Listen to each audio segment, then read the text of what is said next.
சீன விஞ்ஞானிகள் முதல் முறையாக சந்திரனிலிருந்து நீரை உருவாக்கி வரலாற்று சாதனையை படைத்துள்ளார்கள். நீர் என்பது உயிரின் அடிப்படை தேவையாக இருக்கும் நிலையில் இந்த கண்டுபிடிப்பு மனிதன் பூமிக்கு அப்பால் வாழும் கனவை நெருங்கச் செய்கின்றது. சந்திரனில் வாழ்க்கை சாத்தியமா என்று எப்போதும் கேள்வி கேட்டு வந்திருக்கின்றோம். ஆனால் இன்று சீன விஞ்ஞானிகள் ஒரு பெரிய முன்னேற்றத்தை செய்திருக்கிறார்கள். சந்திரனில் இருந்து நீரை உருவாக்கி இருக்கிறார்கள். அது எப்படி சாத்தியமாகின்றது என்பதை இந்த வீடியோவில் பார்வையிடுவோம் வாங்க. 2020ஆம் ஆண்டு சீனாவின் சிங்ஃபை பனி சந்திரமண்ணை பூமிக்கு கொண்டு வந்தது. அந்த மாதிரிகளை விஞ்ஞானிகள் சோதனைக்கு போட்டார்கள். சுமார் 1200 டிகிரி செல்சியஸில் வெப்பம் கொடுக்கும் போது மண்ணில் இருந்த ஹைட்ரஜன் ஆக்சிஜனோடு சேர்ந்து நீராவியாக உருக ஆரம்பித்து விட்டது.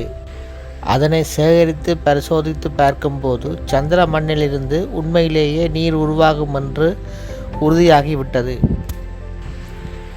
சந்திர மண் வெறும் தூசு இல்லை, அங்கேயே மனித வாழ்க்கையை வாழுவதற்கான அடிப்படை அம்சங்கள் இருக்கின்றது என்பது உறுதி செய்யப்பட்டு விட்டது.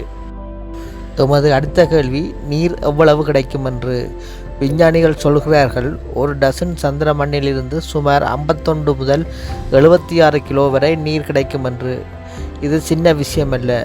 இந்தளவு நீரால் ஒரே நாளில் 50 பேருக்கு தேவையான குடிநீர் பூர்த்தியாகும். அப்படியானால் சந்திரனில் குடிநீர் பிரச்சனை ஓரளவுக்கு தீர்ந்துவிட்டது. ஆனால் இது குடிக்க மட்டுமல்ல, நீரே ஆக்சிஜனாக மாற்றி விண்வெளி வீரர்கள் சுவாசிக்கலாம். ஹைட்ரஜனாக எடுத்து ராக்கெட் எரிபொருளாக பயன்படுத்தலாம்.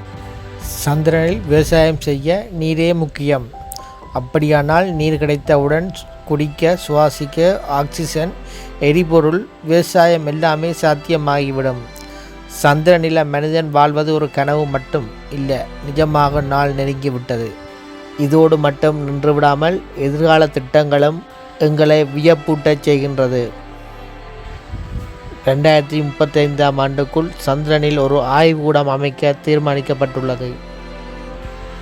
2045ஆம் ஆண்டுக்கு முன்னர் சந்திரனை சுற்றி ஒரு விண்வெளி நிலையம் அமைக்க திட்டமிடப்பட்டுள்ளது.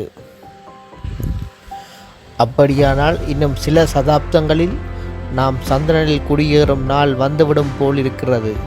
பூமிக்கு அப்பால் வாழ்வது ஒரு கனவு மட்டுமல்ல, மனித குலத்துக்கான அடுத்த அடியாயம்.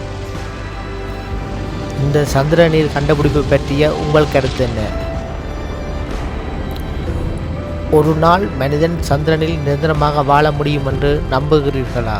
உங்கள் கருத்துக்களை கமெண்ட்ஸ் பண்ணுங்கள். வீடியோ பிடித்திருந்தால் லைக் பண்ணுங்கள், நண்பர்களோடு ஷேர் பண்ணுங்கள். மேலும் இப்படியான சுவாரஸ்யமான தகவலை பெற்றுக்கொள்ள எமது சேனலை சப்ஸ்கிரைப் செய்து கொள்ளுங்கள். நன்றி.